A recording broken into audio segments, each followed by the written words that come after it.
gbogbo ohun tó yẹ ká máa fi ṣe ọrọ̀ ajé gbogbo ohun tó yẹ ká máa fi ṣọrọ̀ ajé wá sílùú òyìnbó káwa náà máa tà kọ́ máa sọ pé ìran Yorùbá sórí pé gbogbo nǹkan tí ń wà off the shelf wọ́n ní cherries wọ́n ní lemon díẹ̀ ló kù tán ní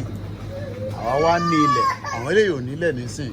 òun ní gbogbo oúnjẹ rẹ̀ ṣe wà off wọ̀ sí wọn ní púpọ̀ gbogbo ohun tó yẹ káwa wá máa fi ṣọrọ̀ ajé ó yẹ nísìn ní tòmátò sórí tòmátò lélẹ̀ sórí tòmátò bọ̀tírọ́ fẹ́ yẹn adẹ̀ ń sọ fún yín sórí àlùbọ́sà sórí àlùbọ́sà ni mo wá rà yìí àbọ̀rọ̀ mo yẹ àlùbọ́sà ṣòwárí àlùbọ́sà yẹn nísìn ó yẹ ká máa gbé wá ní púpọ̀ wá sí ibi báyìí káwa lè máa fi ṣe kí ni £1 is 1,200 naira owó Nàìjíríà lẹ́nì 1,200 naira òun ni mo ra àlùbọ́sà yìí 1 kg mélòó ló wà nù ẹ̀ 2 4 6 8 gbogbo tó wà náà ju 8 lọ so kọ́lọ̀ ọ̀bẹ Elédùmarè kó jẹ́ kẹ́ tètè gbọ́n tá à ń sọ ká lè tètè bọ́ kúrò nínú oko ẹrú sórí gbogbo àwọn ẹran yìí wọ́n máa ń gbé wọlé ni ó yẹ nísìn míì bíbá ló ti ń ṣe sórí gbogbo àwọn adìyẹ poultry